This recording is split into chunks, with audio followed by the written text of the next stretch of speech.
All right. We're going to get started with a little prayer, and we'll jump right in tonight, okay? Don't want to waste any time. Father God, thank you for this day. Thank you for your grace. Thank you for your mercies. Most important, Father, thank you for just loving us, even when we don't love ourselves sometimes. Right now, Father, we ask you to be in the room with us. We ask you to touch every person. Take all the clutter and distractions out of their minds tonight, Father. Pray they get this information so they can absorb this information, Father, and implement it into their lives. And at the same time, Father, be willing to share with somebody else. These blessings we ask for in your Son, Jesus' name. Amen. All right. This is the last night, the investment night. And I want you to understand when I say investment night, it's going to just be some basic fundamental stuff we're going to share with you guys. We can't go real deep on investment, because investments cover a wide range of things. So tonight we're going to do is just kind of talk about kind of bringing it all together. But first, let's talk about the homework. Can somebody tell me what is a stock? How about the homework? It consists of shares of a company, ownership within a company, depending on the percentage you invest.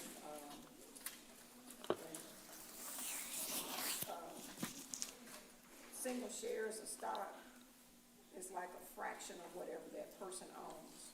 Okay.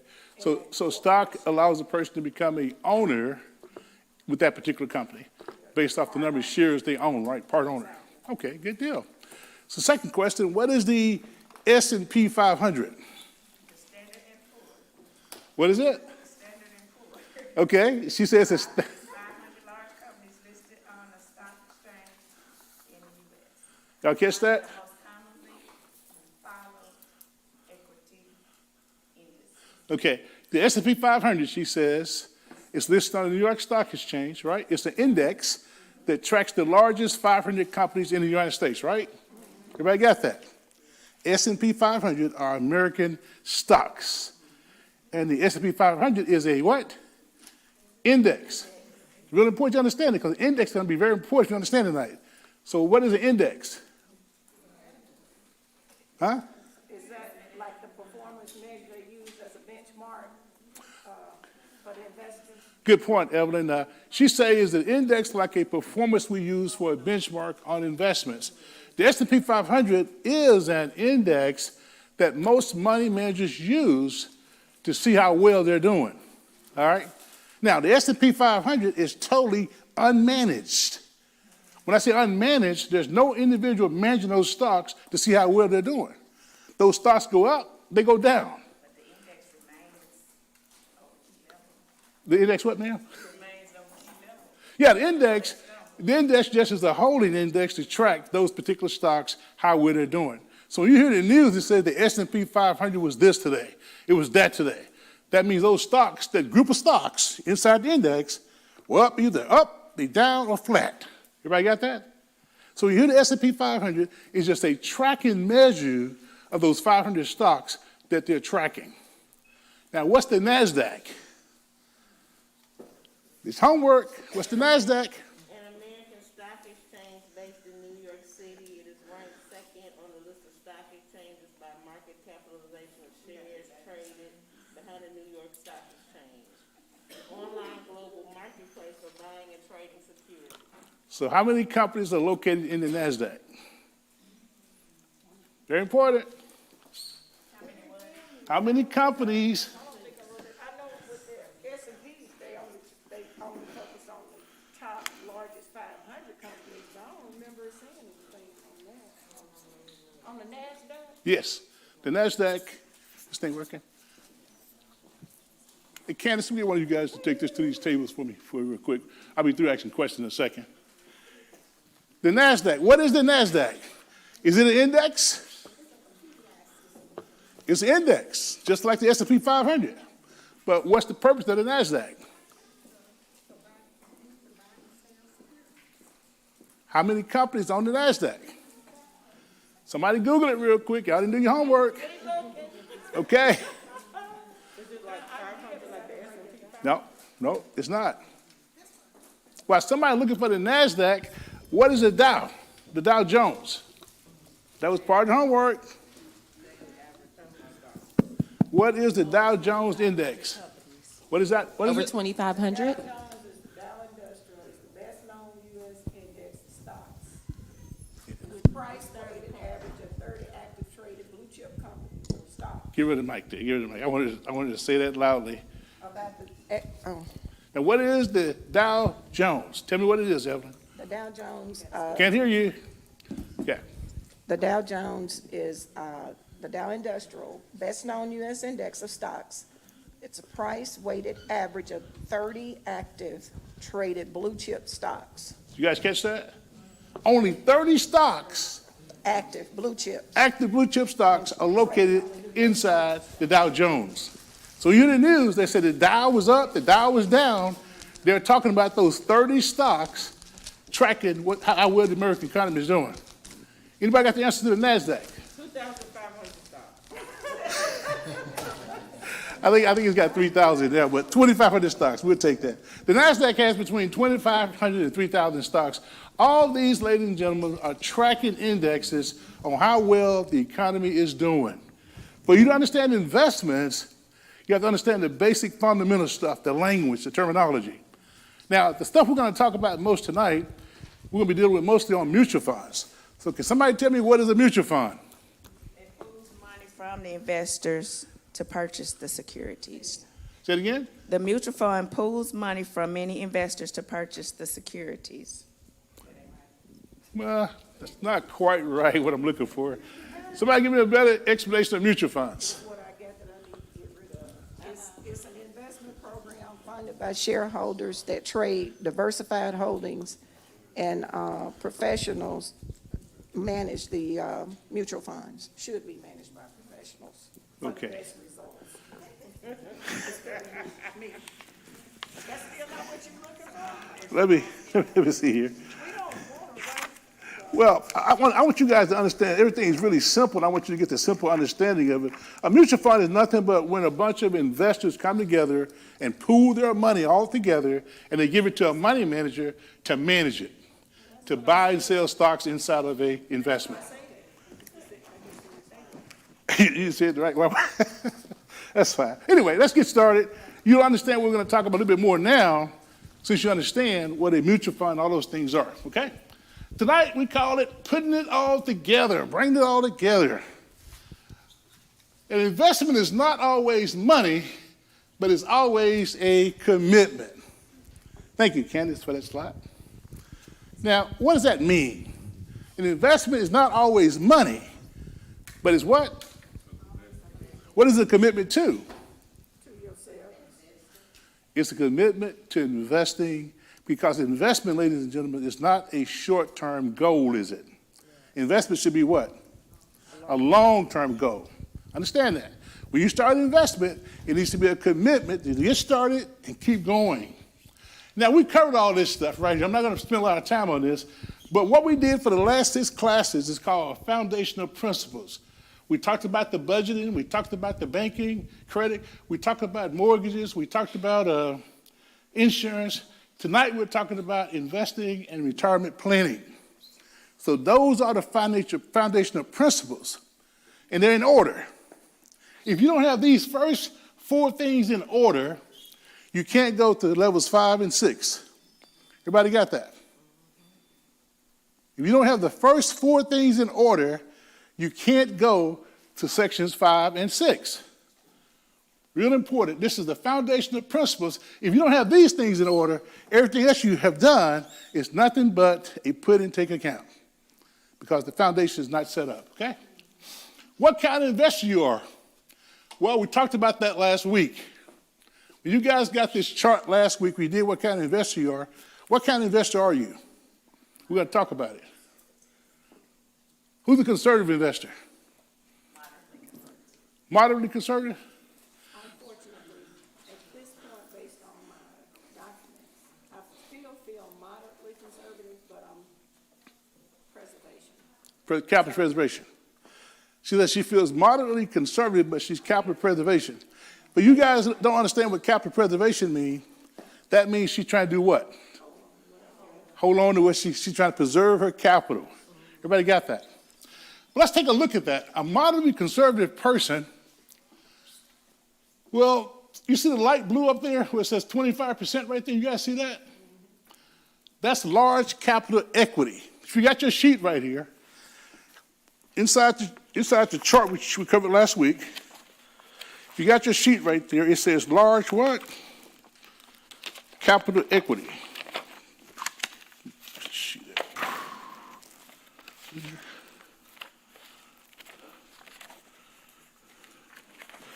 The reason this is so important, because a lot of you guys have got 401k plans, you've got mutual funds, and you have got your money in the wrong type of asset. You see that blue one right there says large capital equity. The purple one is small cap. The light blue one is international equity. The orange one is fixed income. And the really, really dark one that's got 30% on it over there is cash. Now let's talk about those.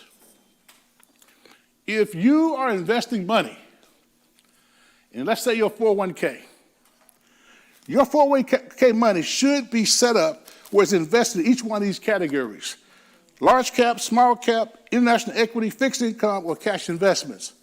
But you need to understand what those categories are and what they mean to you, what the risk looks like. This gives you an example of how to set your 401ks up or any kind of investment up. If you're a moderately conservative investor, it says that 25% of your money should be in large cap, 10% should be, 5% should be in small cap, and it looks like 10% should be in international equity. And the rest of it should be in fixed income and cash investments. Fixed income are what I call bonds, market mutual funds. Cash is cash. It moves up with the market called currency. Understand, bonds and cash investments do not give great yields, but at the same time, they're not risky, so your money's not at risk. So what are some other investments that you could use for a bond or a market mutual fund if you got your money laying around in a CD at a bank? But you said, Charles, I'm only getting 2% on this CD. Where's another place you could put your money that's safe? Bonds is a good, safe place to put your money. Matter of fact, municipal bonds. Make sure you write that down, municipal bonds. We're going to talk about that now, okay? But you guys understand these categories, how they work. Based off of what you are, this is how your money should be sectored off. Each one of these particular circles, pie charts. Got it? All right. Let's get going. Key components of a plan, we talked about that. The financial plan and managing risk and all that. But here's what most people want to do when they start out. They want to start at the very top up there, but down here, they're down here speculating. What is speculating? What kind of investments are speculative investments? Huh? No, speculating is putting your money in stuff where you don't have the top part done. Take a look at it here. I want to show it to you. I was just thinking, go put a pointer here. But this is the financial plan we talked about, the principles. This is the risk part right here. And the third section says accumulating wealth. The speculation deals with art, coins, gold, and stocks. When you're buying stocks, you are speculating on whether that stock is going to do well or not. But the bottom line is that you can't do that, and most people want to start off buying the gold, coin, and silvers and art in high-risk investments. You can't start there. You've got to start down here to make sure all these things are taken care of. Financial priorities, can't do the speculation. Any questions concerning that? I have a lot of people that do that. This is about my 37th year doing this kind of stuff. And I've seen every kind of investment you can look at. I've seen people walk in with $100,000 a month, and they can't pay their bills at the end of the month. They're over-leveraged, waiting for every paycheck to come through. You say, Charles, how did that happen? Well, they got the house note that's $18,000 a month. They got the 2, 3, 4 cars that are $7,000 a month. They got the kids in very, very expensive colleges that they can't afford. It's very easy to eat up $80,000 to $100,000 a month if you got that lifestyle with no strategy. Are you getting that? See, my dad told me a long time ago, he said, son, if you can't live on $1,000 a month, you can't live on $10,000 a month. Because he was an older guy. Stuff wasn't very expensive back then. But the philosophy is that you got to manage where you are. There's something called Parkinson's Law. I need somebody to look that up for me. Parkinson's Law. Parkinson's Law. And you don't get anything from this class the last 7 weeks, I want you to get this. What does Parkinson's Law pertaining to money? You might want to Google Parkinson's Law pertaining to money. Like somebody's got Parkinson's disease? Yeah, Parkinson's law pertaining to money. What is that?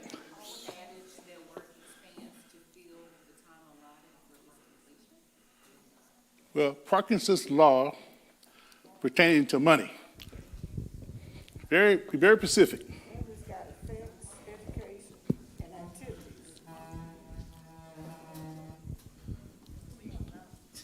It's in there. I tell you what, This law says that no matter how much money people earn. come on over here. Hold on one second. Oh, she's got it. Get rid of the mic. Get rid of the mic. This law says that no matter how much money people earn, they tend to spend the entire amount and a little bit more besides. You guys Their catch that? expenses rise in lockstep. Their expenses rise with the amount of money they make. Now, some of you guys in right now are guilty of that. 10 years ago, a lot of you guys are making less money you're making now. I'm shaking my head. You're guilty, right? So if you want to create wealth in your life and get ahead, you got to find a happy medium where you're living at. And as your money go up, keep your expenses down. And that creates an excess margin that you can invest and save. Everybody got that? Well, I was gonna ask you, Brother Deacon, Mama, them used to just tell us stop trying to live beyond your means. So I learned a new concept, Parkinson's law.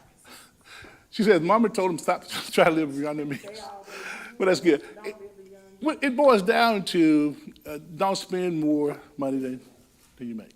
Real simple. But it's important, though. I've seen it happen over and over and over. The more money people make, the more they spend, and the less they save. So you got to be intentional dealing with your money. As your income rises, don't let your expenses rise. Now, don't get me wrong. Go buy the nice car, get the nice home, but be a smart buyer.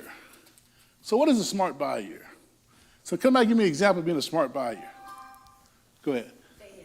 Nah, she's just stay at home. Let me turn this off. Come on, we got to talk about this. What is that? Comparison shop. Okay, comparison shop. Okay. Shop. Have good credit and buy your cars at 0 interest. Good credit, buy the car with 0 interest. Who else? Who else? How about paying in cash? Negotiate. Okay. Who else? Paying in cash? What's paying cash? Okay. Anybody? Ms. Jones. Everybody mentioned, not getting like the latest, maybe 2 or 3 years old. Oh, okay. That's smart. Let's talk about that. Got a little gentleman back here. We'll be right back to you. Yes, sir. Buying undervalued assets. Undervalued assets. I like that. Assets that are down, but they're going to come back up. Smart spending. Let me give some examples of what I call being smart with your money. I've got these clients that make all this money, right? So he goes out and buys a car, 120 G's, right? Now, the same car in 3 to 4 years is going to look identical to the brand new one, right? If he wait 3 years and buy the same car, he can buy it for what, 60 instead of 120, right? So here's the question. When you drive down the road and see that 2022 compared to that 2017 or 18, can you tell the difference how they look? The only difference is one got a camera that you could watch yourself back up and honey. Are you guys getting this? Yeah. Once you go off the parking lot, it's gonna be cheaper. Well, it's called smart buy-in. This is kind of what I call investing your money by spending your money, which it's hot in here. Isn't it? Yeah, I'm sweating too. But anyway, it's called smart buying. What I mean is that a person don't go spend $60, $70, $80, $100,000 for a vehicle to tear it up, do they? So when you get that vehicle, it's just like what? Brand new. So if you want the luxury cars, go buy you one. Just buy it, be smart with your money. That's all. Everybody got that? Any questions? All right, good deal. Now, the power of time, the power of compounding, the importance of rate of return. Real quickly, a person wanted $500,000 at age 65. At 25, $79. At 45, if he wait 20 years, it's going to cost him $653, the same money. The key is don't procrastinate. Same money, $100 a month. At 25, accumulates $637,000, and he works to age 40, the same $100 a month only accumulates $133,000. So the cost of waiting was $500,000 because he waited 15 years to get started. So when we talk about these investments, give you these ideas, don't procrastinate. Get started. If it's just $3.33 a day, get started, okay? Social Security, part of your investing. You got to understand your Social Security to put together your investment strategy. Number one, every person needs to have 40 quarters. That'll replace about 59 to 24% of your income to get full benefits. So what does that mean? You need 10 years in Social Security. Each year got 4 quarters in it. You get those 10 years in working 4 quarters, now you qualify for full benefits. A lot of people don't get their 10 years in. They become housewives and those kind of things. They get sick or disabled, and they can't qualify for Social Security. So make sure whatever you do, try to qualify for Social Security. It's not going anywhere. These are the years. 1937 and earlier, your full retirement is 65.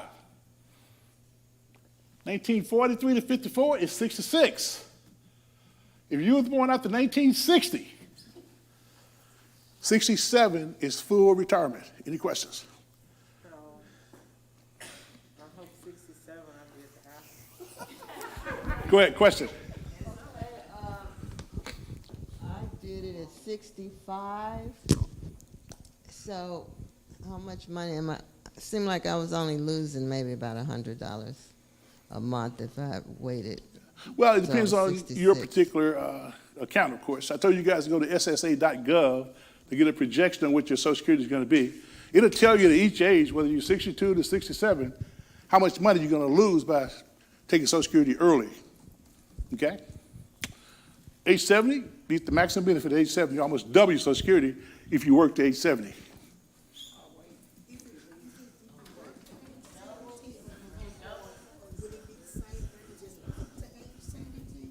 Well, she says work or, her question is that if you wait to age 70 or work to age 70, is it going to make a difference, right? Yes, sir.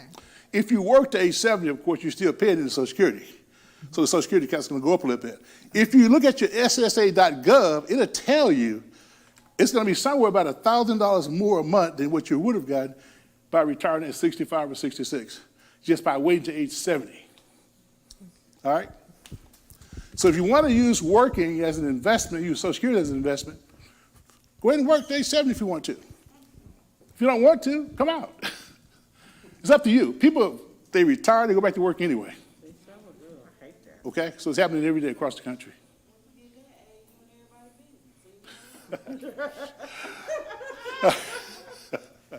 But you need to know these numbers because this is going to represent somewhere between 40 to 50% of your retirement income is Social Security, and it's guaranteed, no risk, okay? So if a person going to retire, you're spending $4,000 a month, your income goes down to $2,500 a month when you retire. Social Security may be that $2,500 you need per month. So make sure you pay attention to your Social Security. It is an investment. It's part of your investment portfolio, okay? Okay, 401ks, Roth IRAs, 403bs, traditional RAs, and Roth IRAs, all these things are titles. They're IRS tax codes. Everybody understand that? They are not the investment themselves. It's a tax code that you can use to invest. So let's take a 401k. The 401k, the annual contribution is somewhere around $20,500 if you are less than 50, okay, pre-tax. If you're over 50, it's around $27,000. That means if you're working a job, you want to play catch-up with your 401k, you can put up to $27,000 inside that account if you're over 50. If you're less than 50, you can put around $20,000 in it. Any questions concerning that? Absolutely. TSP is a federal government 401k. Huh? It wasn't listed? Oh, okay. Well, Thank you for asking the question.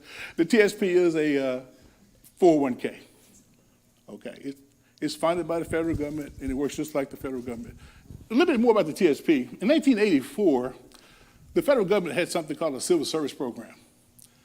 They got rid of this, they phased out the civil service program in 1984 and went to the TSP, which is a 401k. All across the country, from 1980 to 1984, major corporations across the country started phasing out their pension plans.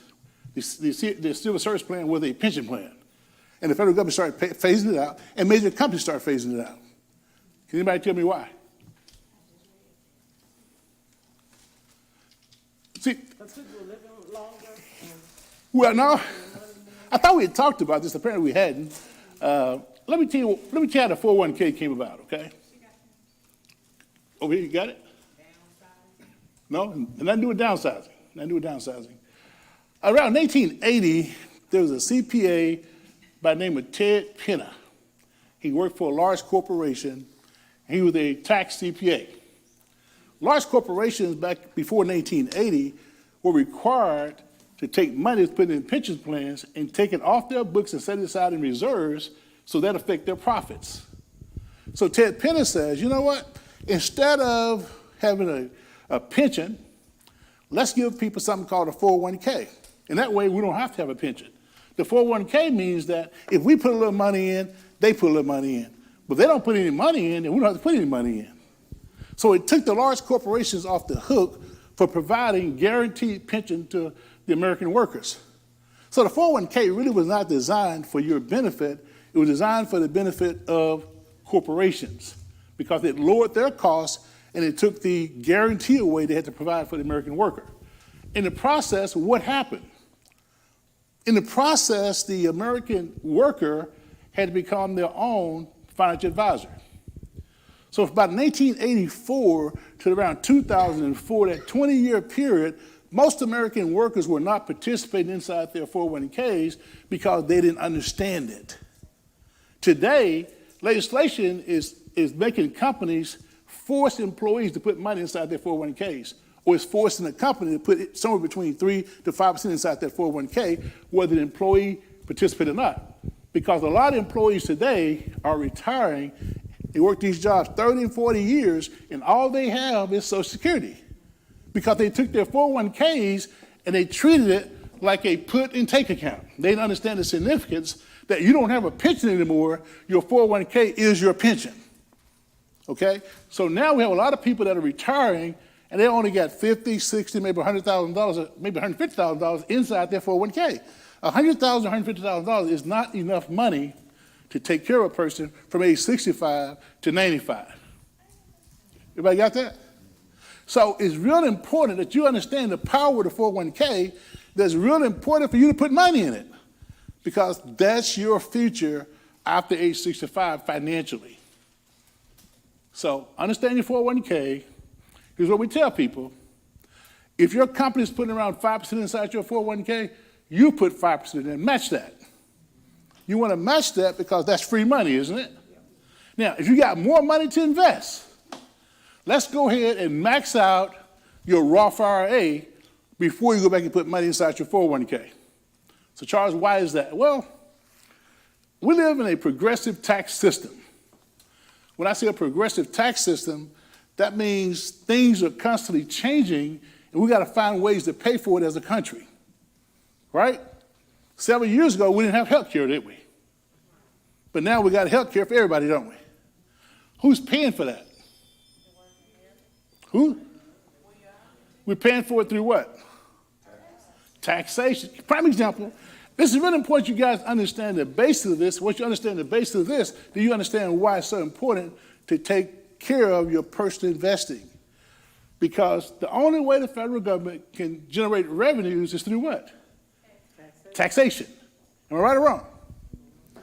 Okay, give you a prime example. Let's say you go to Obama health care. You go on there and apply and see how many credits you get.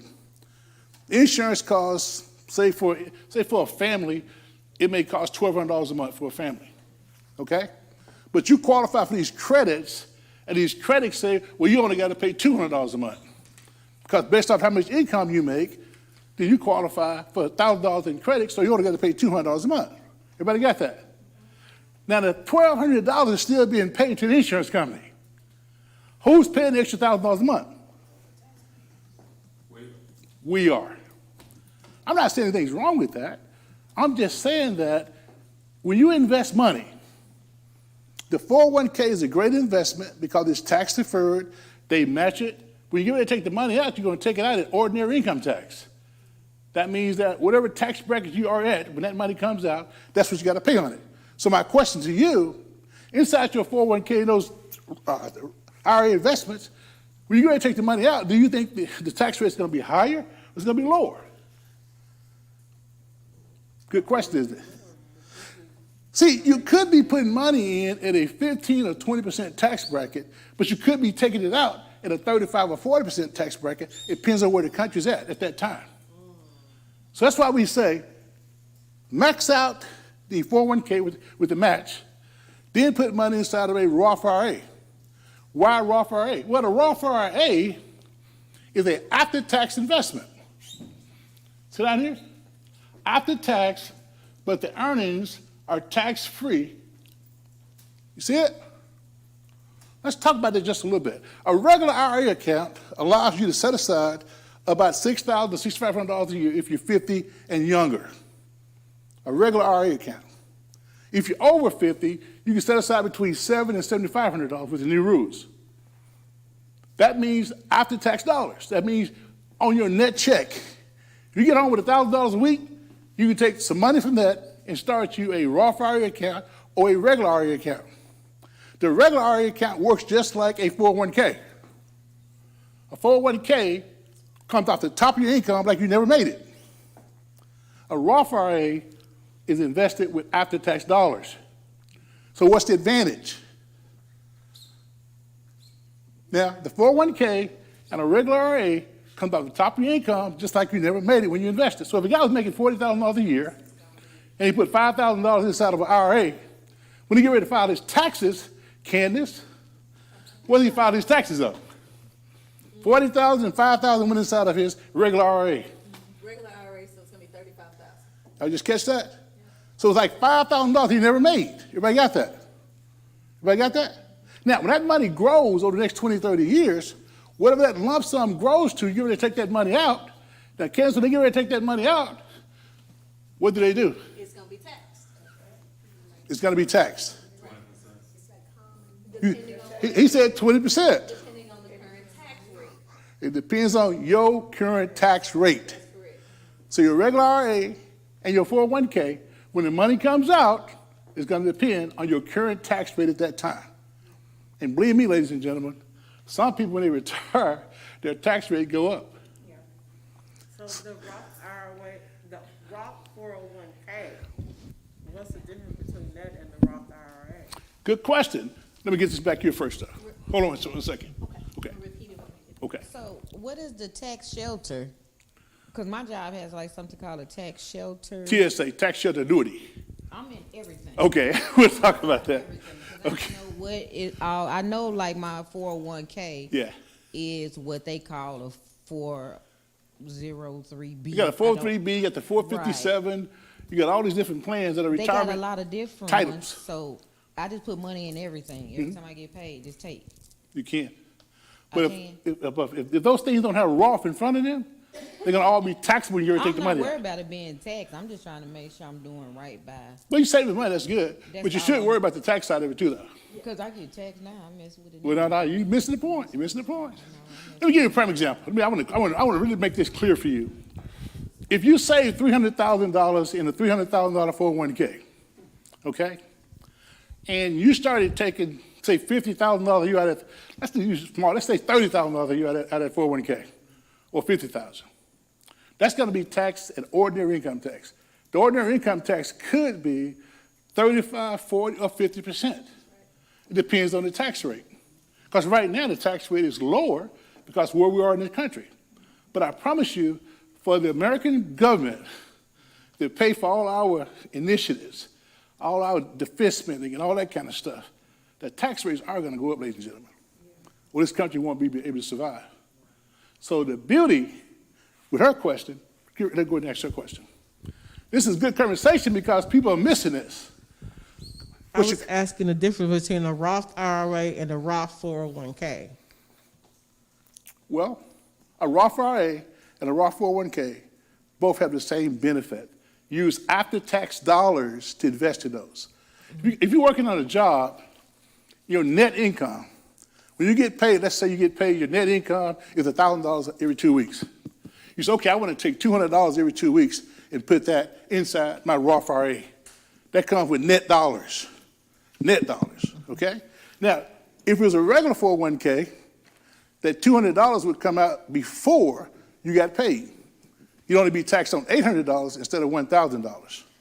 So Deacon Thomas, let's Yeah. pause there before you keep going. Go ahead. So you're saying the net, which is I'm investing after I've already been taxed, Absolutely. right? So if I put my money in that account in the Roth, which is what we're talking about, in the future, I'm not going to be taxed again on that money? Is that what you're saying? I'm saying when you put your money inside that Roth, and that money grows tax-deferred and tax-free, when you get ready to take that money out at a later state, you're not going to be taxed on it, Right. ever. So when you're saying that the tax rate's going up, the Roth is a way to protect your money for the future. Absolutely, Okay, just want to make sure. Are we clear? absolutely. And so, because I always think 401k means it's pre-tax. It's a, That's right, pre-tax, that's Okay. correct. and so Before you're taxed, before you're taxed. pre-tax, right. Because I see the pre-tax and the after-tax, and that's why I was trying to Right. get that clarified. Right. So when he's saying pre-tax, that means it's never been taxed. And when the government says, I had never taxed you on this, so in your retirement, it's gonna be taxed because it's never been taxed before. That's So- pre-tax. Does the Roth IRA have a withdrawal clause, just like the regular IRA, like when you get 70 and a half or whatever, where you have to take out a certain amount? What she's talking about, does a Roth IRA have something called an RMD? Got it? Required minimum distribution. So you get 72 years old, Uncle Sam says, you got all this money sitting in this 401k, but you never taking any out. We're gonna force you to take that money out of there because we gotta get taxed on it. Tax on We gotta tax you on it. But the Roth IRA, no, it does not have that clause. Okay. You can be 75 years old and buy a Roth IRA. 80. Yeah. Yes, ma'am. Okay, if you have a traditional IRA and you want to turn it into a Roth IRA, is it worth it? Because you have to pay something. So, is it worth That's it a or should I keep good it? question. She said you gotta pay something. That's a good question. Her question, if you have a traditional IRA, which works just like a 401k, it's pre-taxed. If a guy's making $40,000, he put $5,000 in a traditional IRA, he only gets taxed on $35,000. Everybody got that, right? So the question is, how much is in there? That's the question. If a person had a couple $100,000 sitting in a traditional IRA, and they want to convert it to a Roth IRA, it's going to probably cost you on that $200,000. So if you had $200,000 sitting there, 30% tax bracket, it's going to cost you about $60K just to convert it. 30% of that $200,000 is $60K. So at that point, I would say no. Come up with some other tax strategies. Get with Candace. She can give you some tax strategies how to save some money in those areas. That's what I would suggest. Now, if a person, you got 10, 15, 20,000 in your account, you're kind of just getting started, I tell people to convert them all day. I got people from UAMS, different places call me. They switching jobs. They don't want to roll their money over to another retirement plan. I should put in a Roth IRA and keep putting money in it. Turn it to a tax-free, tax-deferred investment. The Roth IRA is actually one of the best things that was ever created on the planet for the American worker. So you don't have to be actively employed Oh, no. for the Roth? No, ma'am. No, ma'am, you don't. You don't. Good question. She said, do you have to actively be employed to have a Roth IRA? Absolutely not. Let's talk about some of the benefits of the Roth IRA. Whatever you put inside of a Roth IRA, you can come right back and take it out. No penalties, no anything. You guys catch that? Yeah, you missed it. So let's talk about that. You put $6,000 a year in a Roth IRA for 5 years. You got $30,000 in a Roth IRA, right? The Roth IRA has grown to $40,000. So I got $30,000 I put in. It's got a $10,000 profit for a total of $40,000, right? Your basis, any kind of investment you have, is called a basis. So what you put inside of the investment is called your basis, what you got started with. Inside of a Roth IRA, you go in and take that money out anytime you get ready and put it back in. Well, no, we'll get to that part. Your basis, you never pay taxes or penalties on. Your basis. The profits is where you pay the tax on, the profits. If you come out before age 59 and a half. That's got an if to you. So if you're 59 and a half or 60, and you got a Roth IRA, you accumulate that kind of money, I don't care whether it's profits, I don't care whether it's the basis, you can take it out tax-free.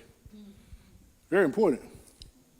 Deacon Thomas? Yes, sir. And that's because you've already paid taxes on the $30,000, correct? Absolutely. It's after tax, using net money. Good clarification. Thank you. Any questions concerning that? Well, I often wonder, like, when you're looking at the scale on the RMDs, you know, they tell you like the 4% rule Uh-huh. at 65.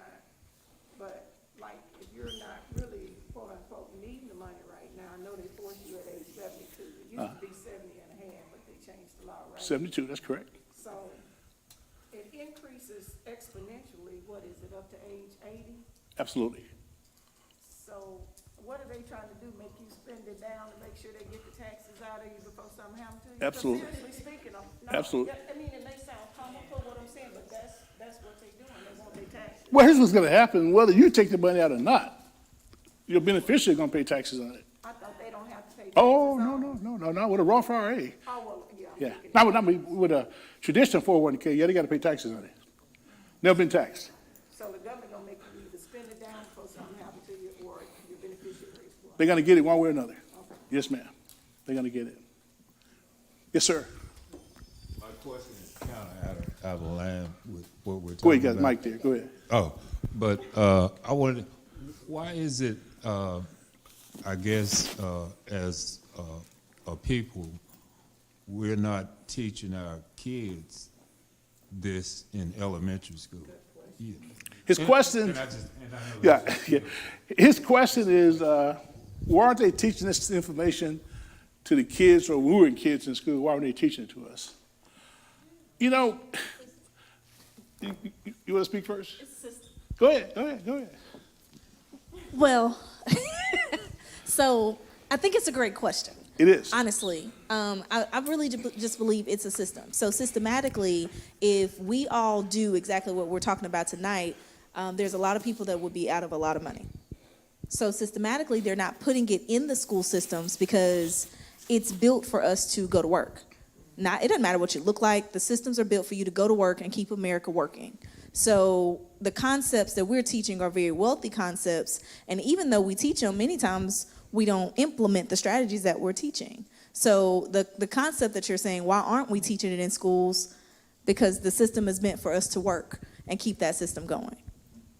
That's what I say. Good opinion. Anybody else think why they don't teach it in schools? Anybody else?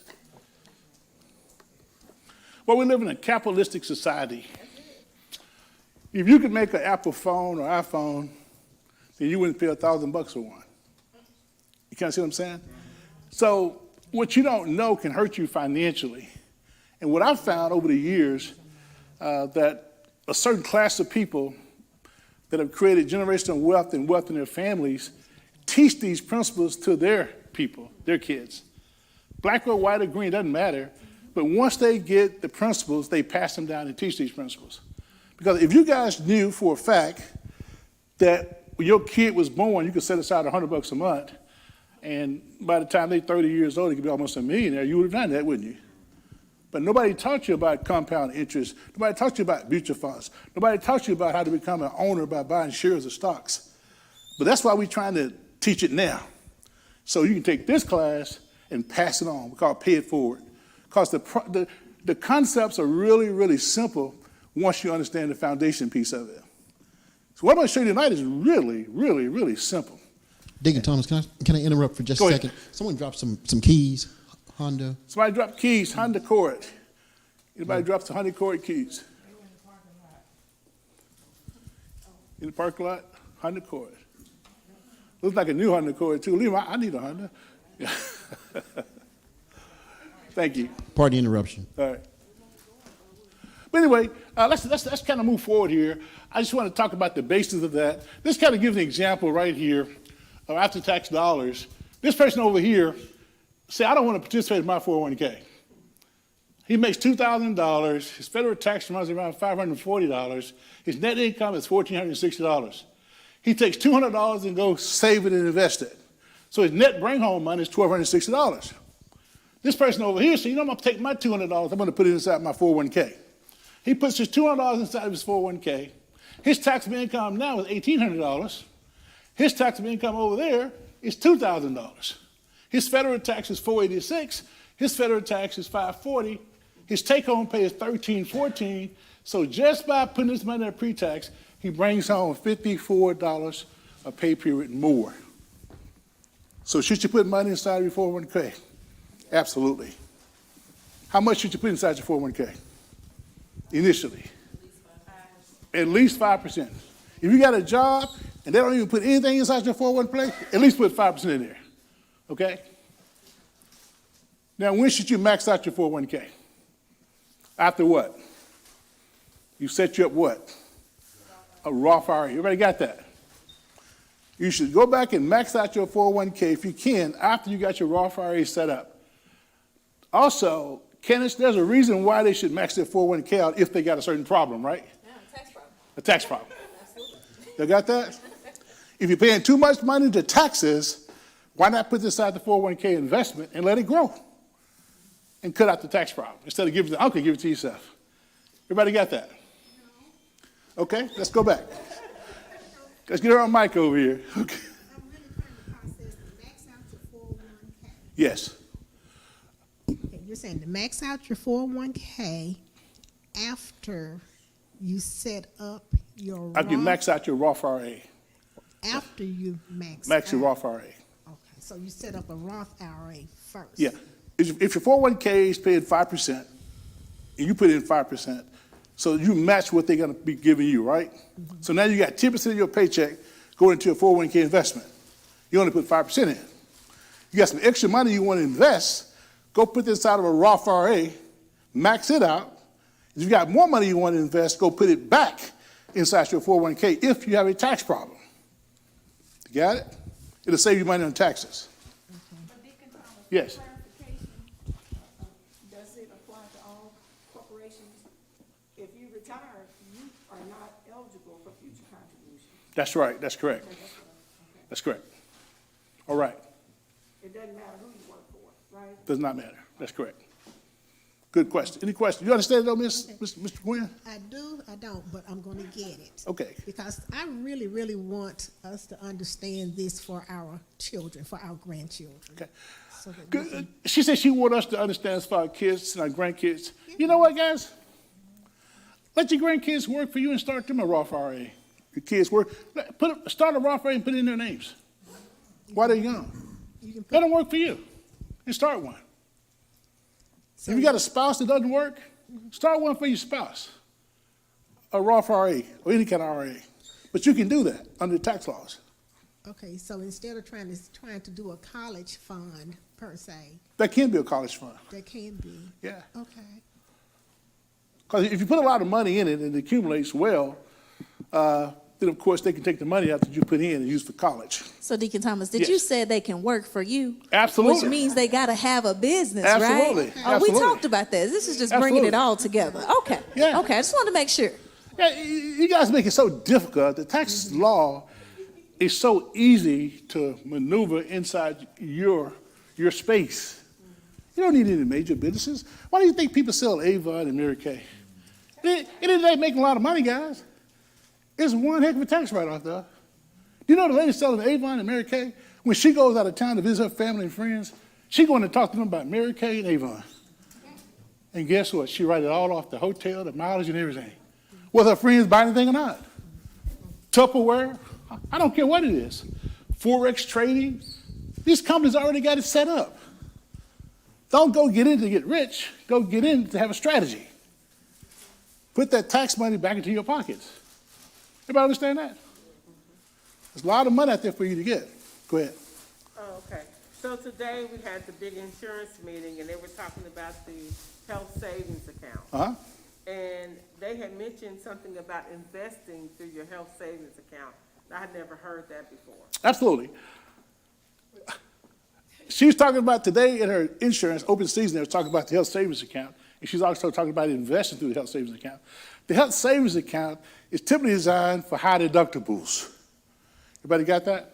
So let's say you got a high deductible and you're building up money inside your health savings account just in case you have a major illness. You take the money out of your health savings account and use it.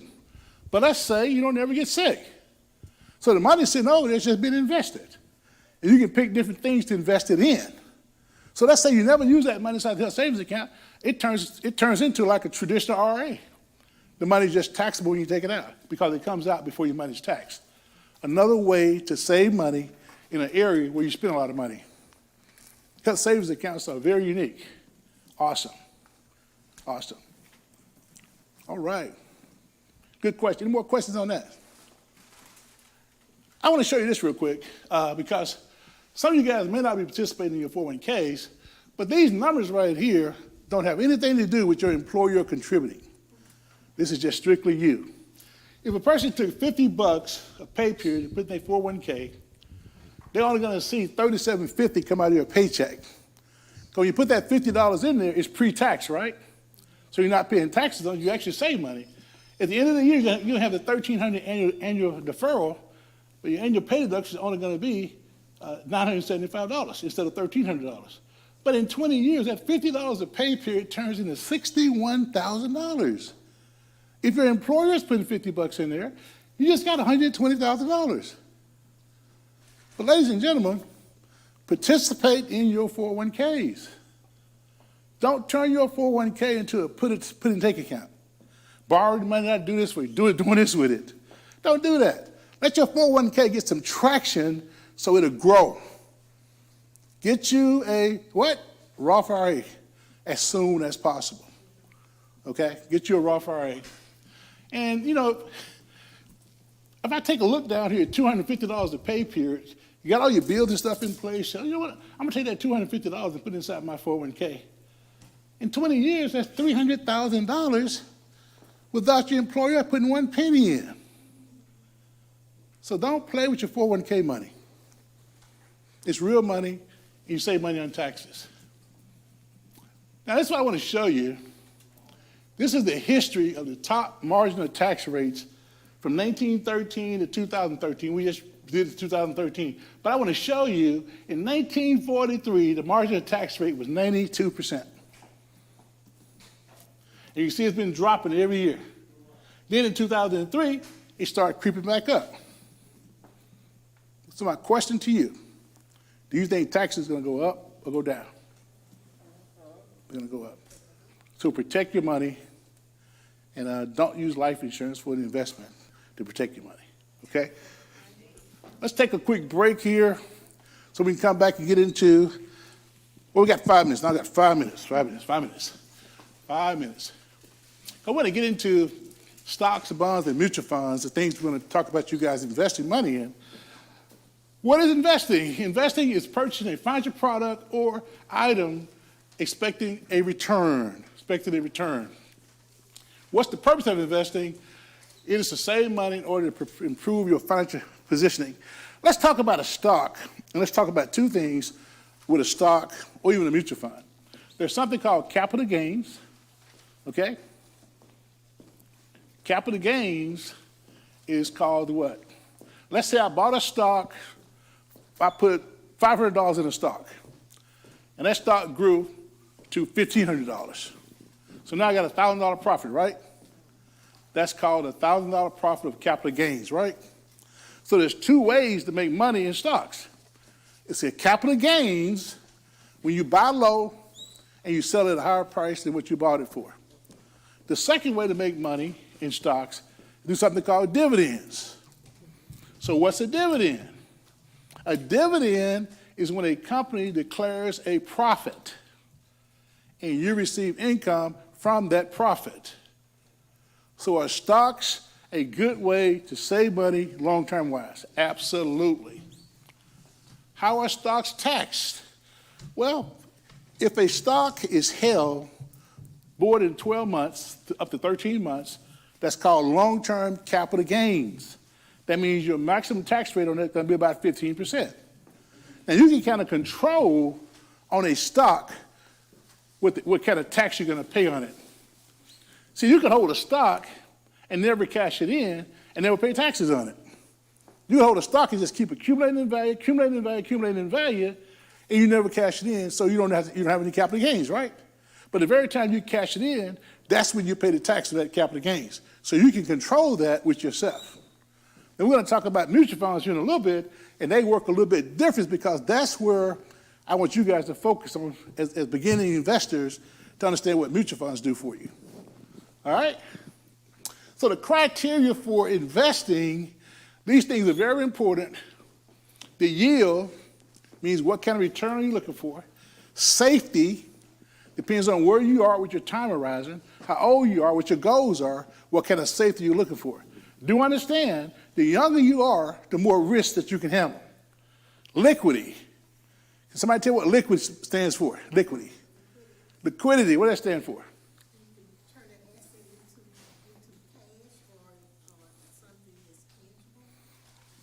You're close, but it's something real simple. You're close, though. Liquidity, what does that mean? How fast can you get your hands on the money? All right? Very important. We start looking at investments. What kind of investment we want to put that in? Is it going to be an investment that's going to tie your money up for years? Or is it an investment, if you've got an emergency, can you call the investment company? Will they send the money to you in 3 or 4 days? Liquidity, what kind of access you got to the money? Risk tolerance, we talked about that. Time horizon is very important. If somebody's retiring, you're within 10 years of retiring, you should start paring down your 401k and not be so aggressive. Like right now, this year, the S&P is down about 20 or 21%. All right? Now, it may take 2 years for the S&P to get back even. If a person had $100,000 in their account, it's down 20%. Now they got $80,000 in their account. It may take 2 years just for the money to get back to $100,000. Got it? So if you're within 10 years of retiring, you don't want to be very aggressive with investing your money. So make sure your time horizon fits your investment goals. And your goals here, what's the purpose of you investing your money? All right, let's take that break and we'll get back and kind of dig in. All right. All right. I think we should pray. We're going to eat. Go ahead, knock us out. All right. Dear Lord, we'd like to thank you for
you all say anything you may want to say as a thank you or a tribute, and then we all have took our time out to, do a little something for you. So happy birthday, Deacon Thomas.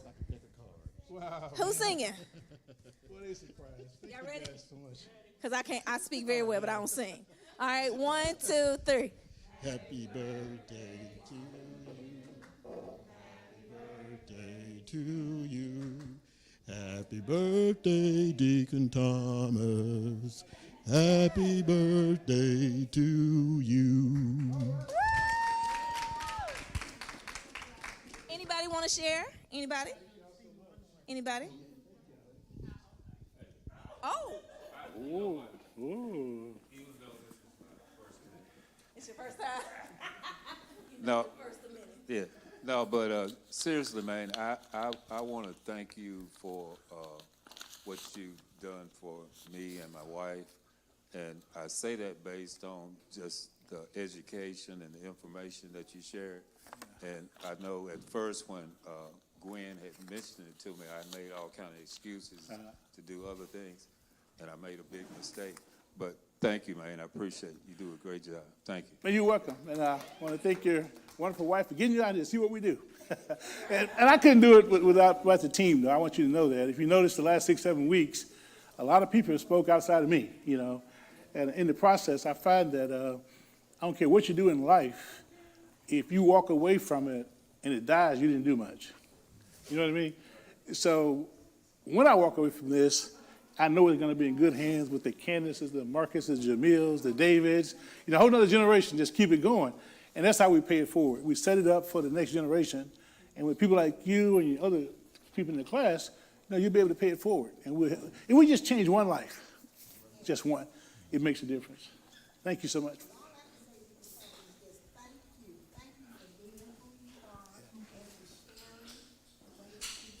Absolutely. Hey. And I thank you so much for just for the concept of, of it all and just bringing it to life, giving it to us. I know this is the last day of class, but it's you've put a lot in us that we're supposed to bring to life. Well, and I appreciate you so much. Thank you. I want you and the whole team. Thank you for that. Yeah. The whole team. The whole team. Thank you. It's a wonderful team. I call myself just one of the instructors. Yeah, I thank Pastor Thomas, and I thank the church itself just for having the foresight to offer something like this to the members. And I'd love to see more members take advantage of it too, because some of this stuff is life changing. We get so many stories every day how people have paid off all their credit cards, paid their student loans off, paid their homes off, and now accumulating money. We get that every day from people. So it's making a difference. Thank you so much. Thank all y'all so much. I'd like to say thank you for the financial knowledge that you've given us, and I've been able to use some of it. You said don't leave money on the table when you retire, so I didn't leave the money on the table when I retired. There you go. And I think maybe you should try to encourage these other churches to do something, because when Carl said why they don't teach it in the schools, well then there's the churches, because other groups and other religions, they teach about their history and financial knowledge on Saturdays, because they don't do it in the schools. So maybe you can encourage other churches that they need to have a class like this as well. I'll take that into consideration. And I know quite a few ministers in the city I have a relationship with. Thank you for that. Yeah, thank you. That's why they say you Grow here. That's right, you grow here. You grow here. Yeah. All right. Happy birthday, Mr. Thomas, and thank you. Ever since I crossed the bridge, you have been pouring into me and haven't given up, so thank you. Thank you so much. Thank you. There's so much wisdom around this church. You walk around the halls. I guess it's been 15, 20 years ago. I was talking to one of the associate pastors. You guys know Pastor Hershey, don't you? And we were walking and talking. We was over here helping the homeless one Saturday. He said, Deacon Thomas, he said, just be available. Just be available. I hear. He said, gotta do the rest. Gotta do the rest. He said, can you be available? I said, yes, sir, I'm available. And you know what?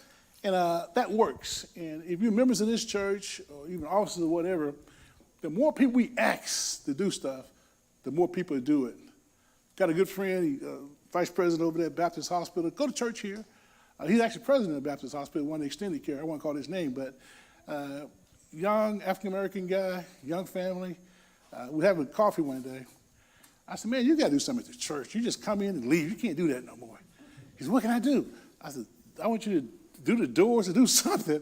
And he's been an usher now for the last 6-7 years. Just because I asked.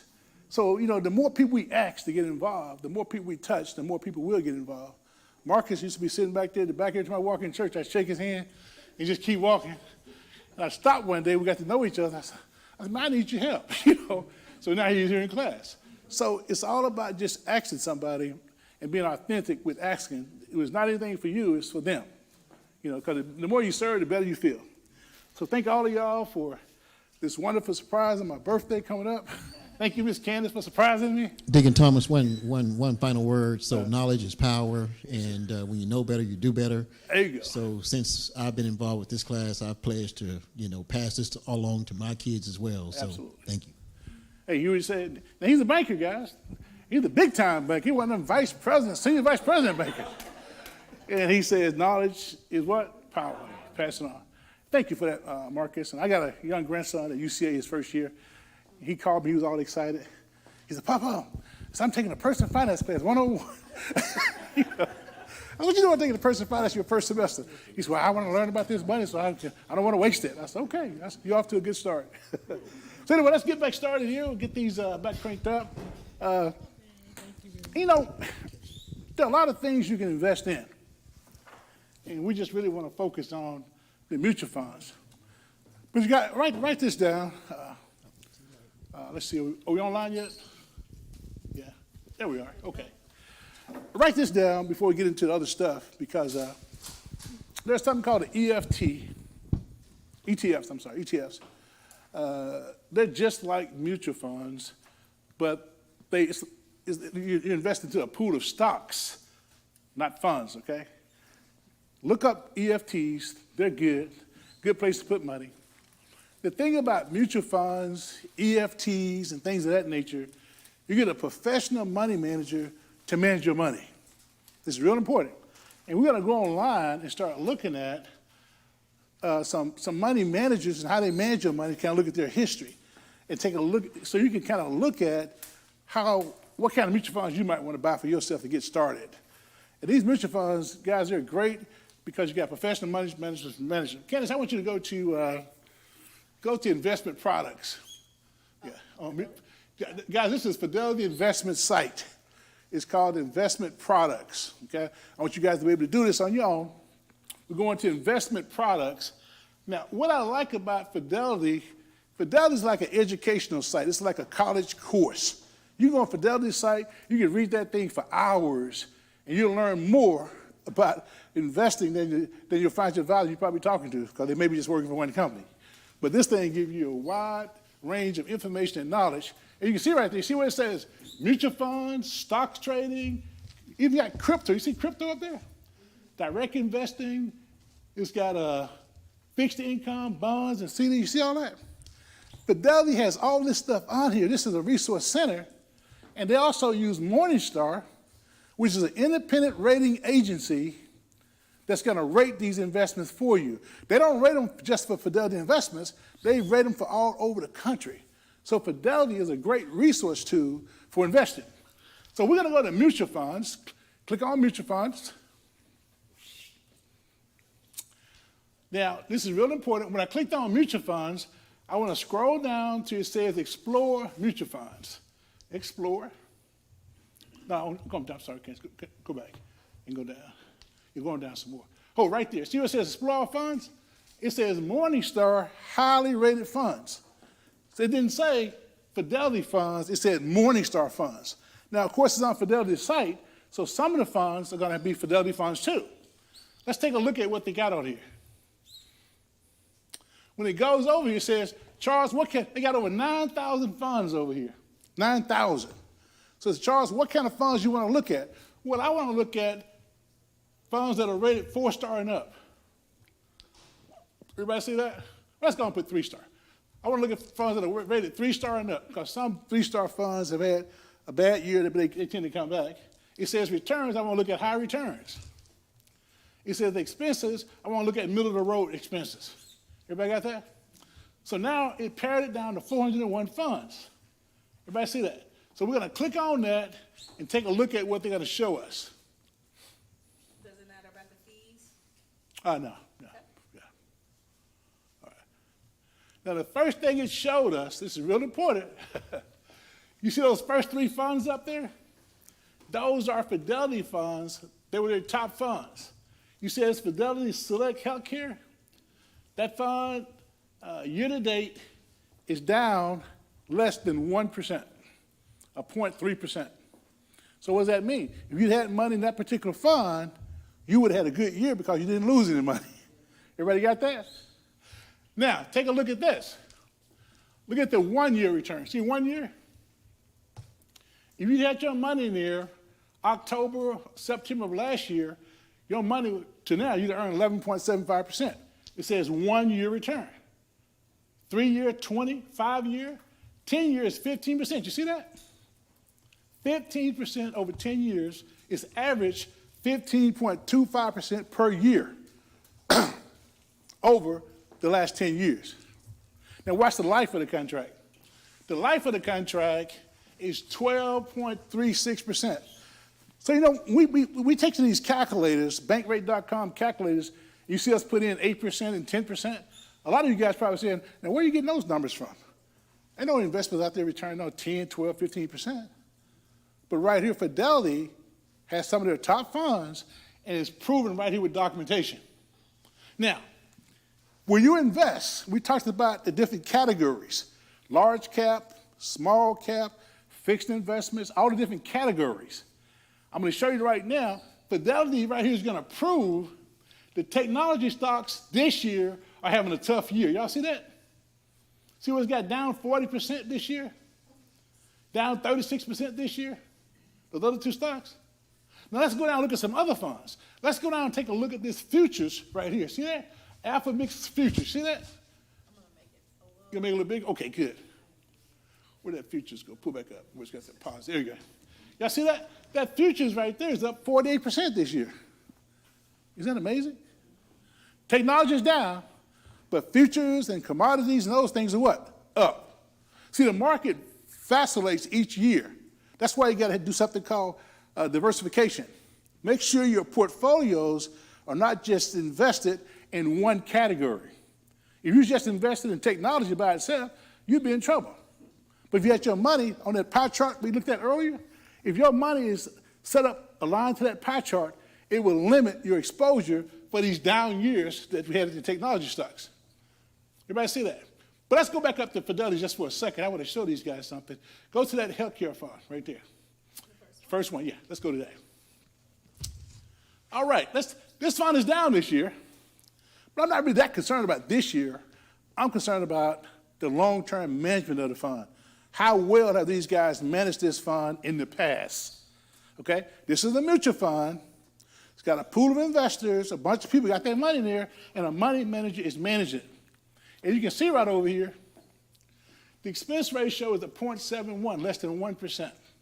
That means if you had $10,000 in that account, it would cost you around $710 a year to manage that account. 0.71% expense. Everybody see that? Well, no, $71, I'm sorry, $71 to manage that account. The NAV, that's called a net asset value. Net asset value, it's just like a stock. That's the value of that particular fund, is $131. But the most important part I can show you, you see where it says turnover rate? Turnover rate is 17%. Can anybody tell me why that's important? Why the turnover rate is so important?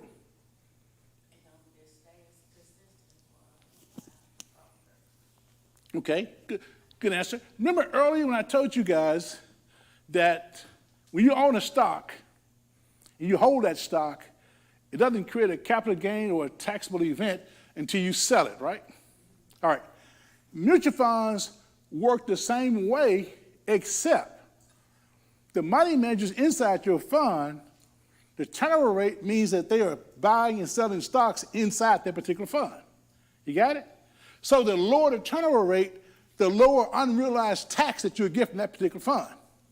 This is real important because if you get a fund that's got a 100 or 200% turnover rate, that means that fund can be making money, but you're going to be paying taxes on the same year. Because inside that fund is creating a taxable event for you all the time. Everybody got that? Yeah. If you got a mutual fund that's got a high turnover rate inside the fund, was 100 or 200%, that means the fund manager is selling those positions and buying new positions all the time, trying to get a certain return. But every time he buys and sells inside that fund, it creates a taxable event. It's just like you owning a stock, and you take the stock, you got profits, and you go sell it. Got it? And you got to pay taxes on the profit. You bought a stock, you put $500 in it, it went up to $1,500, you made a $1,000 profit. So you cash the stock in, take the $1,000, now you got to pay $1,000. You got on that $1,000 profit, you got to pay taxes on it. If this mutual fund is generating any kind of serious profits, and the fund manager has got that turnover inside of it, you're going to pay annual taxes on it. You're going to get a tax statement. Ken, you ever come to your office with those tax statements? Yeah. They say, why am I paying taxes on this? Well, your fund manager inside the fund was selling. That's why you pay the taxes on it. They're called unrealized gains and taxes. So what they normally say is, but I didn't sell anything. I didn't get rid of it. But your fund manager did.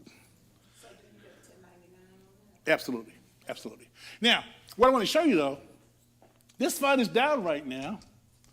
But if you bought this fund back in 2013 and you put $10,000 in it one time, today, that fund would have somewhere around, close to, what, $50,000 in it, Candace? What is that? Yeah.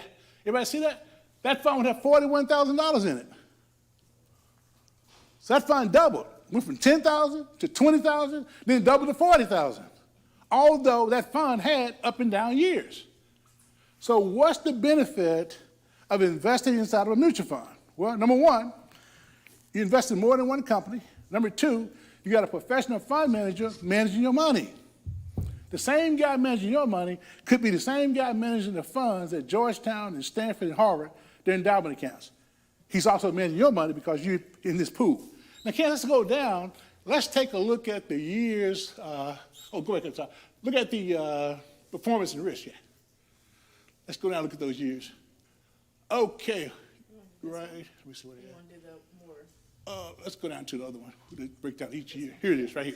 Okay, you guys see this? This has the years broken down. And you tell me whether this is a good fund manager or not.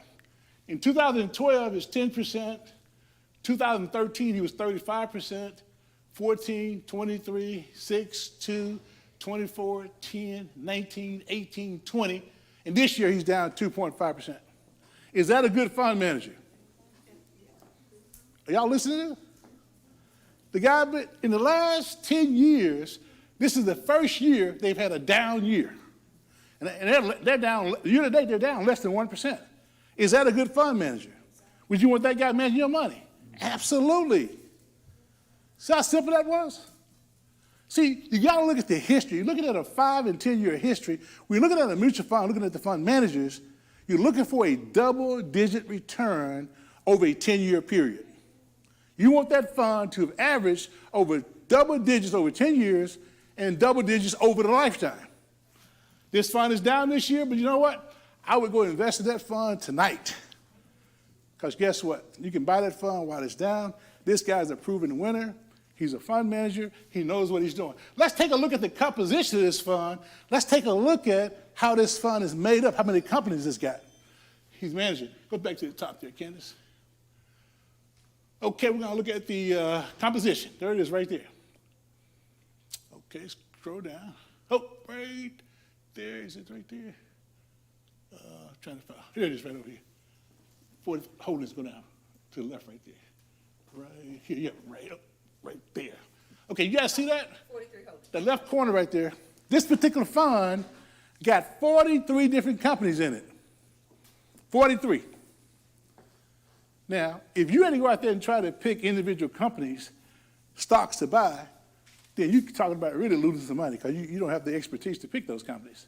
He's got 43 different companies in here, and some of his top holdings, he's got 24% in United Healthcare. He's got 8% in Humana. He's got 7% in Cigna. Y'all looking at that? He got CVS, 4.6%. HCA Healthcare, 4%. McKesson, 2%. Of the top companies, he got about 49% of all his money in those top 10 companies. That's a good, solid fund. Good, solid fund. This is Fidelity Investments Healthcare Fund. What's the ticker? Yeah, let's talk about that. What's the ticker? Can you guys see the ticker? The left corner over there says FSHCX. Yeah, that's the ticker symbol. Yeah, that's the ticker symbol. That's right. FSHCX. Now, what I just showed you was the simplicity of picking a mutual fund and looking at the potential management, which tells you about the risk of the fund.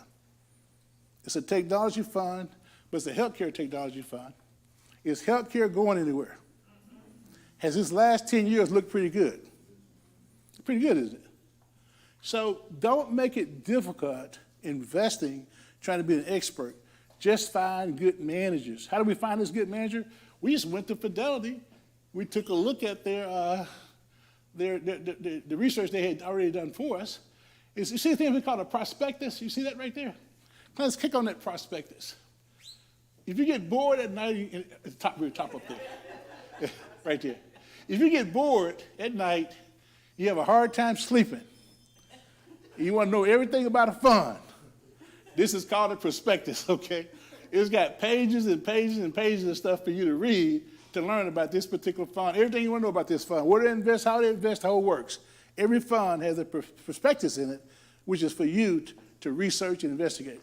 A prospectus, okay? Okay, let's go back to the Fidelity site.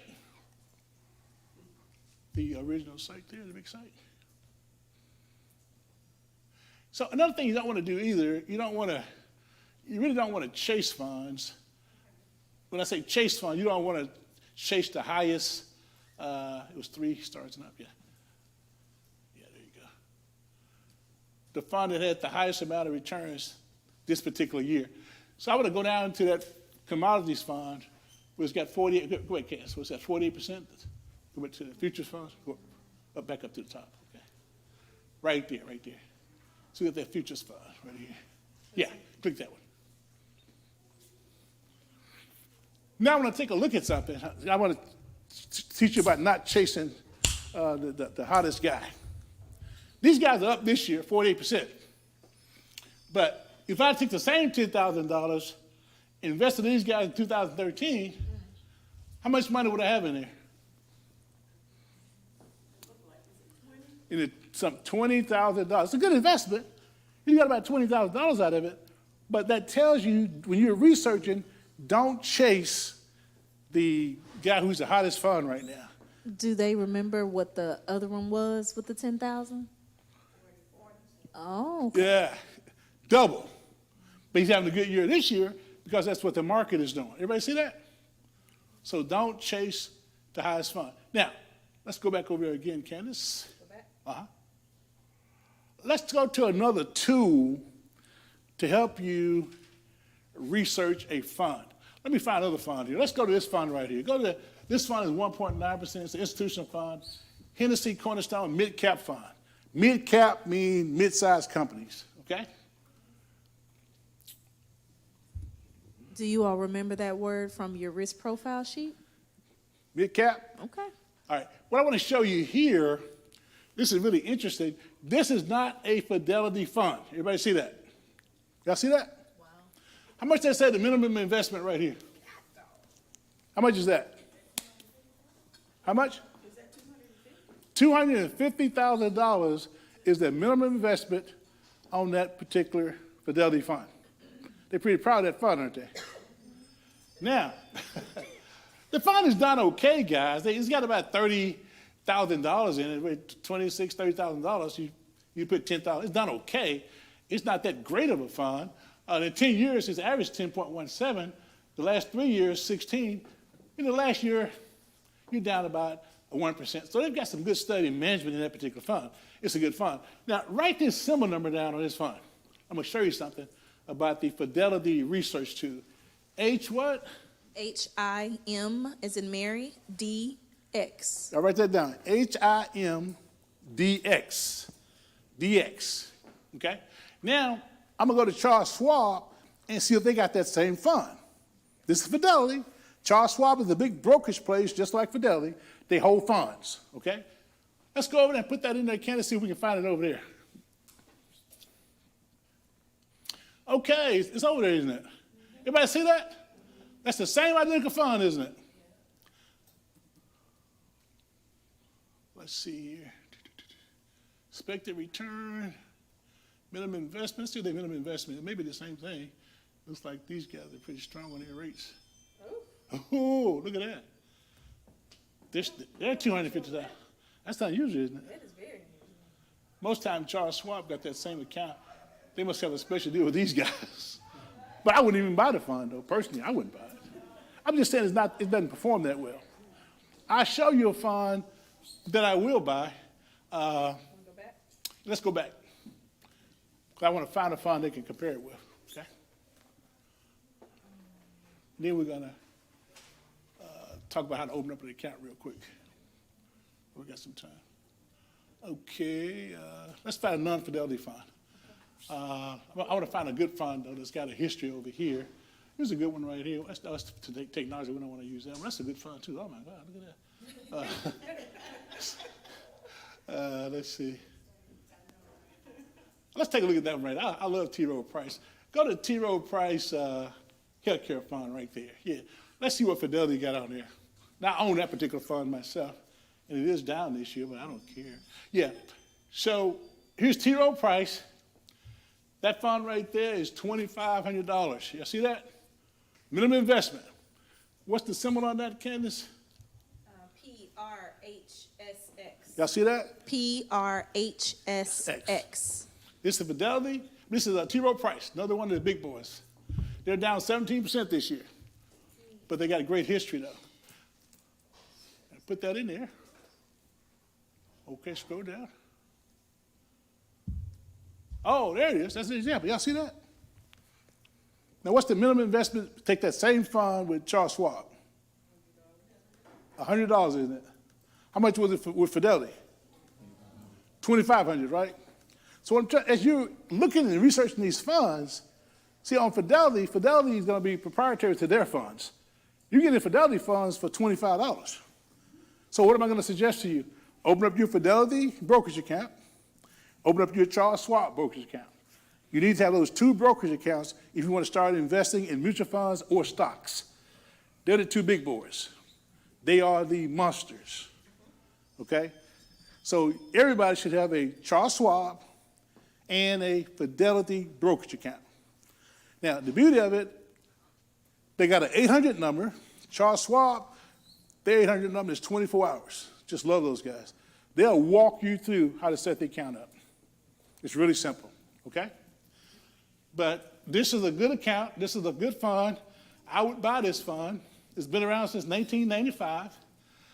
Let's look at the performance on it, Candace, real quick. I'm just curious. Right here. Okay. I'm on YouTube too, so I'm hanging out. Yeah. See that fund right there? Take a look at it. Start right there. Yeah. Take a look at that fund, guys. From 2012, 31, 51, 31, 12, down 10, 27, 1, 29, 30, 13, 19. Is that a good fund? Ken, do you own that fund? I own that fund. Absolutely. We made a lot of money in that fund. Made a lot of money in that fund. Now, do you think this fund got a history of doing well? Yeah. Absolutely. It's a good, solid healthcare fund because healthcare isn't going anywhere. See, I want you to, when you think about investing, keep it simple. What markets aren't going anywhere? Healthcare, technology, commodities, precious metals, those things aren't going anywhere. So is it okay to put money in those areas? Absolutely. Any questions about this before we shift gears? Any questions?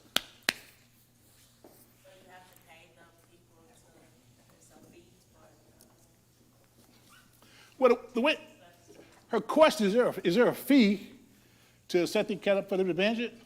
Yeah, their fees are built into the returns. The returns you see are net of fees.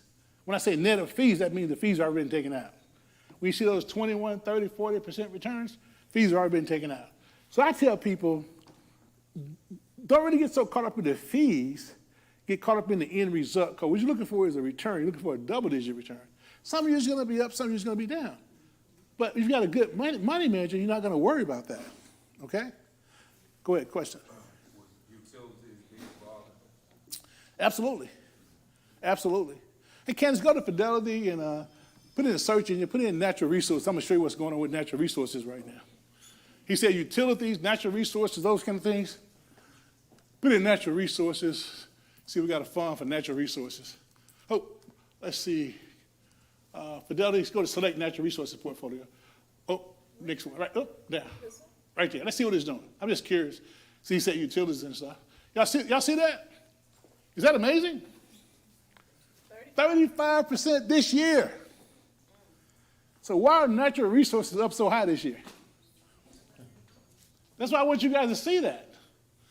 I think personally for the next 3 to 5 years, natural resources is going to be way up because of what's going on across the country. The oil production getting ready to crank back up. We're sending stuff all across the world, natural resources and stuff. We got the infrastructure bill that was just passed. Infrastructure bill is going to cause what? More natural resources to be used. Pretty strong, ain't it? See, some stuff just common sense. What's going on in the world right now? Yeah. So don't make it difficult with this investing. Now, I will tell you, it's always good if you can to sit down with a good financial advisor to help hold your hand and get you started. Okay? It's always good. Because, you know, we've been doing this stuff for 30 plus years. Whatever you've been doing, Evelyn just retired off her job. How many years, Evelyn? 40? 44 years. I could go to Evelyn's job and she could teach me everything that I don't know because she's the expert at it. Because she did it for 44 years. And I'd feel very confident talking to her. So don't be afraid to sit down with a financial advisor and have a conversation. Okay? Just know the right questions to answer. Don't be afraid. Because it's not difficult to put these portfolios together. The key to it, when I said earlier, investing is what? Commitment. Once you start, keep going. There's 2 ways to invest. One is called passive and one is called active. A passive investor turns their money over to a money manager and lets him manage it. Okay? An active investor, he manages it himself.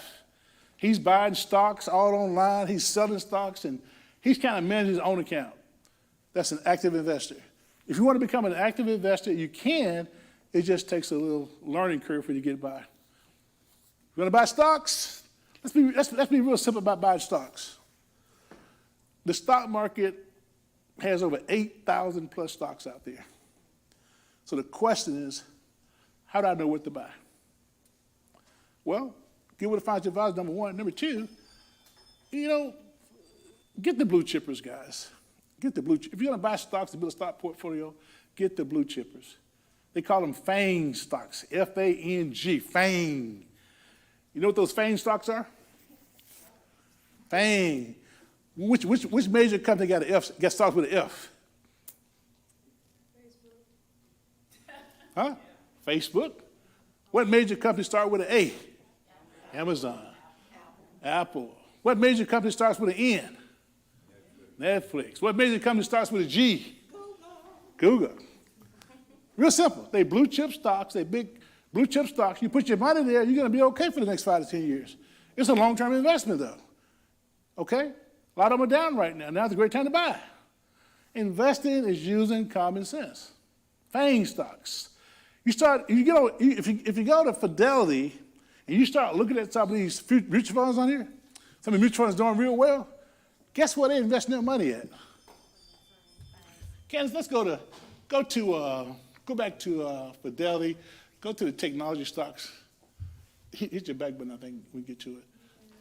I just want to show these guys real quick. Yeah. Okay.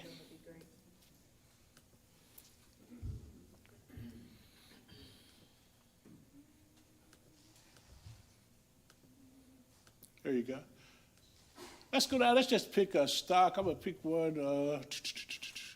There's automotive, Oswell, Bridgeway, small cap, Small cap means smaller companies that are just getting started. I want to find a large cap company, that's a mid cap. Pimco Trends, let's go there right there. That's a futures, and I want to go there. I'm trying to find where it's got the FANG stocks in it. Automotive, small cap. Oh, is that a growth stock? You see a growth stock on there? Growth?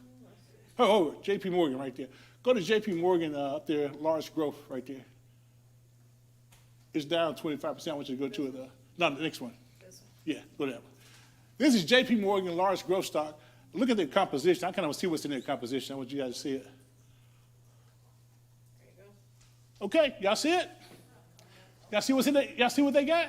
Apple, Microsoft, Google, Tesla. Y'all see that? McKesson, John Deere, Coca-Cola. They got all these big major blue chip companies inside their own portfolio. AutoZone. If they got these blue chip companies inside their portfolios, what should you have in your portfolio?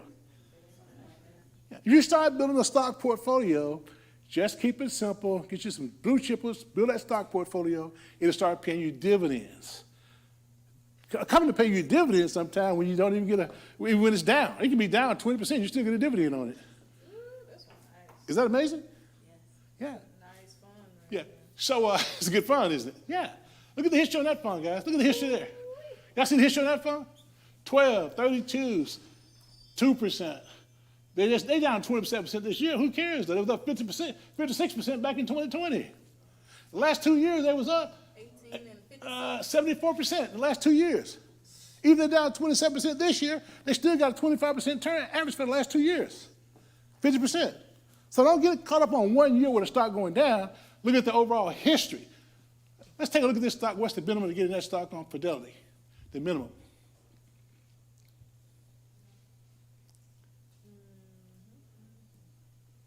$1 million? Oh my God. $1 million? That's probably the same thing on Charles Schwab. Let's take a look at it. SEGX, yeah. $1 million. Returns weren't that great, but it was good. I'm just curious. They got $1 million over here too. Well, they got 100,000 over here. At least you get there with 100,000. But some guys are really proud of their stocks, aren't they? But so understanding mutual funds is simple. They're professional money managers, manage your money. Buying stocks, buy the blue chips. Don't make your life complicated. If you get a hot tip on a stock, that's good. If you can find one that's up and coming. Ken, what was that stock in 2020? Moderna? What was it at, $14, $15 a share? Mm-hmm. You guys heard of Moderna, right? The COVID people? We identified that stock in 2020. And I think it was less than that. It was less than that. It was like $6, $7.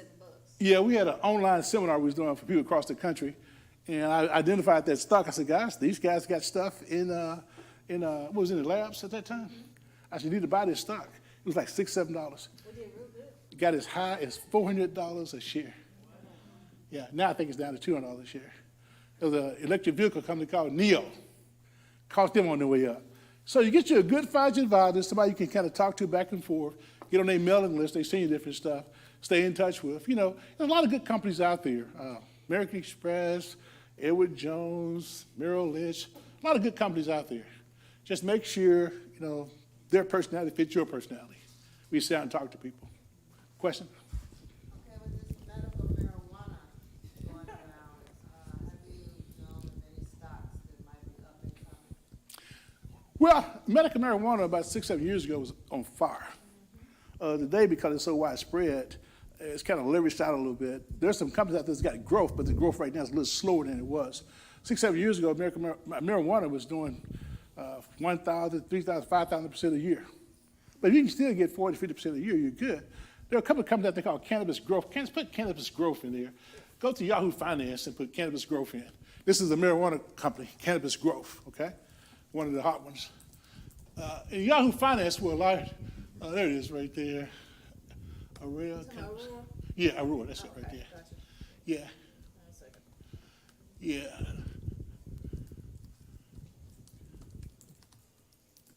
Aurora. Yeah, it is right there. Yeah. See, right there, they're like at $1.04 a share, a stock. So when I look at stocks like that, of course, I'm interested to see what their history looks like. So I go over and find out their history. We can get back over there to it, Candace. Yeah. Yeah, okay.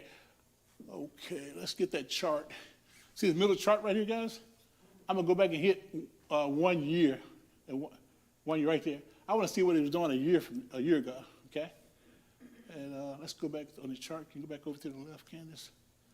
Yeah, to the far left. Yeah, right. Yeah, is that a year? Just put it to the top there. You talking about a year right here? Yeah, right there, yeah. You already clicked it. Okay. It was $2. They can't see. Hold on 1 second. They can't see it? Okay. Okay. I got you though. There you go. Yeah, so a year ago, what is it, $5.11 a share? So now it's $1 something a share? They don't look like a good investment right now. Kind of see what I'm saying? So this Yahoo Finance can help you go in and analyze different stocks that you want to analyze. Yahoo Finance, go to this chart and take a look at their history. Plus, it has a lot of reading on it, too. Okay? Any questions? Any questions? Y'all got no questions on cryptocurrency? Bitcoin? All that stuff? Okay. So, okay, let's say, hypothetically, Hypothetically. you have $100,000. Uh-huh. And you go and you buy that mutual fund. Mhm. So, okay, you buy it, so you're in there. Mhm. So do you keep contributing to that, or tell me how it works after you buy it? Now, a question was she had $100,000 and she invested into that mutual fund. Would she keep contributing to that mutual fund, or what would she do with that $100,000 in that mutual fund? Number one, I would tell you to make sure your $100,000 is diversified, that all that money didn't go into one mutual fund. Take a look at your pie chart to see what kind of investor you are. Make that $100,000 is split up in all those different areas to be invested, number one, okay? Number two, I would probably feed the $100,000 in there on a monthly basis. Or if I put $100,000, I would want to continue putting money in there so I can buy what we call dollar cost averaging. You know, dollar cost averaging means when the stock goes down, you get it at a lower price, right? When it comes back up, your money goes up inside the account. So it's a good question. So the most important part about investing, number one, make sure you got all the other stuff in place. But secondly, make sure the money is diversified. Make sure your money is split among 5 or 6 different categories. Now, based off age, if you're real young, I would not suggest putting money in bonds and those kind of things. They just don't grow very fast. Bonds, 2-3%. People that are retiring, got money in large accounts, they don't want to put their money in markets and that kind of stuff. I like annuities myself. I like annuities because they give you a kind of a guaranteed return, and they let you participate in the market, but you don't have to have the market risk on annuities. So I kind of like those for that. It all depends what kind of annuity, too. You want to get annuities that have very low fees. Typically, they have surrender fees between 5 to 10 years, but they're really negligible because the money can come out tax-free if you do it the right way. But that's a guaranteed investment where the money's not at risk for people that are retired or thinking about retiring. All right. Any other questions? Well, there's a lot of information, guys. Hey, y'all feel free. Kez, you got those pictures you can put up there? Well, you did bring up the question about Bitcoin. Oh, yeah. Yeah. Let me tell you this, guys. Digital currency is here to stay. It's not going anywhere. Congress right now and legislation right now are legislating what category to put that up under. They're thinking about putting it under the Commodities Commission, the SEC. Right now, they're trying to figure out a way to regulate it. And they want to regulate it because they're losing tax dollars on it, okay? So it's kind of like marijuana a long time ago. They finally bring it now where they letting people do it so they can tax it. The digital currency is not going anywhere. It's not going anywhere. But it's very, very, very risky. Just know that. Don't put any money into a crypto-type project unless you can afford to lose it, because they are high risk. Yeah. All right? So you got the, enjoy your ride? Enjoy your, is that it? Is it on that one? Working on it. Look inside the thing I got there, the red one there, and put it in enjoy your ride. Good time for questions. Any questions? We're going to be closed out here just a little bit. Any questions?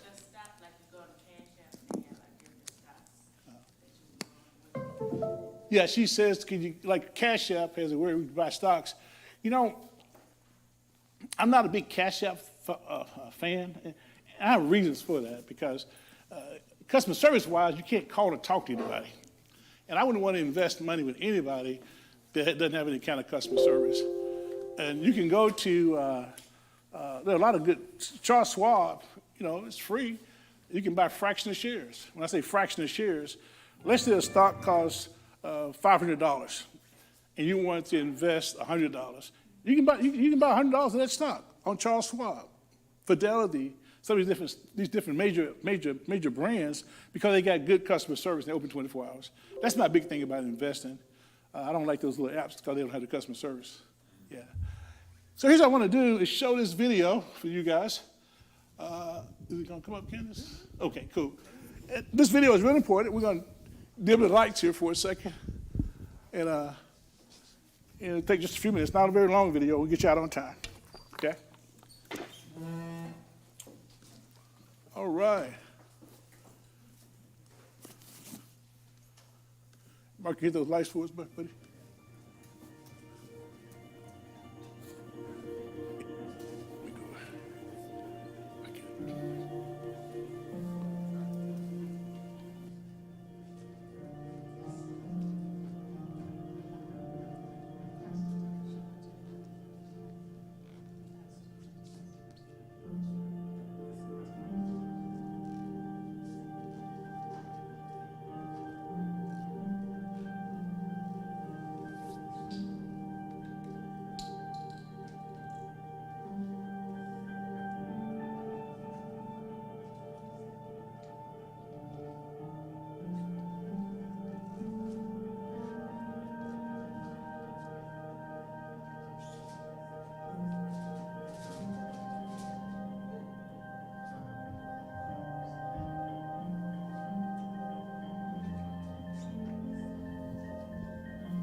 One trip. And I think the video say this, enjoy the ride, you know. If you didn't call somebody to call them. The China, nice sheets. You know, give it up to clutter in your closets and papers and all the drawers that nothing ever read. All the stuff in the garage is stacked there, you can go do it now, never go do it. Get rid of all that stuff. Just enjoy where you are. Enjoy the ride. Don't get one trip. Buy the car you always wanted to buy. Buy your dream car. It doesn't have to be brand new. Buy your dream car. Buy the house. You know, take the trip. Call a friend you've been married for a while. Is that okay? God promise you to do that? I will. All right. Any other questions before we close out? Any other questions? Oh, I'm sorry. You may have to repeat that. I thought it was off. Oh. Now I got to say it again? Guys, like I said, yeah. Like I said, the video is about enjoying the ride. You only get one trip. And I want you to take your trip in life serious. You know, plan for the day. Know tomorrow is coming. Just have an idea what it looks like. But don't depend on it. Just enjoy the day, you know. Use it as silk sheets. Take the China, you know, use it every day. Clean the closet out, you know. Go buy some new stuff. Buy you some new suits, some new shoes. Give some stuff away, you know. Call that family member of that friend that you know you need to call up and talk to. You know, if you want to say so, just say you're sorry. Tell them you missed it. Tell them you thought about them. Enjoy the ride. Buy the house. Buy the car. Just buy it smart. You know, whatever car it is, it could be a Chevrolet Impala, it could be a Volkswagen Beetle, whatever it is. It could be a Jeep. Whatever it is, put it on your vision board, put it on your dream list, and let's do it. I want to get one trip. Hey, I want to thank all you guys. I want to thank all the instructors. I want to thank my cohort, my colleagues here tonight. I want to thank Z. Z been in the house. Give Z a big hand last 2 nights. Our media team and Tiffany, Pastor Thomas over there. Pastor Thomas, come over here and close out, man. You're such a great prayer warrior. Come on over here. You got called out.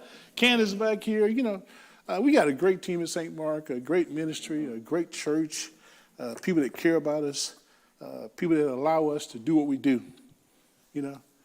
So, all right, the man of the hour, the discipleship pastor, Pastor Thomas. Give it up for him, guys.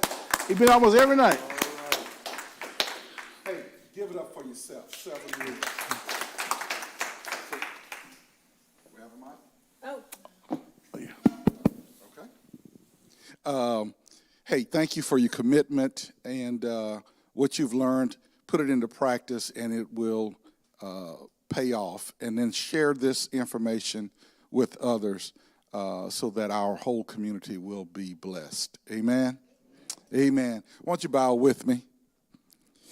Father God, thank you for this ministry. We're grateful for everyone and their talents and gifts and abilities to make it as successful as it is. Thank you, Father God, for each and every student. I pray your best blessings upon them and their household. Give them financial wisdom and guidance. Order their steps as only you can. Now, Father God, continue to bless St. Mark to be a blessing to the community in which we reside. I pray a blessing upon our senior leader, Pastor Pointer. I pray, Father God, that as we go our separate ways, that you will watch over us and protect us. And we say thank you in Jesus' name. Amen. One last time, let's give it up for the Lord. Amen.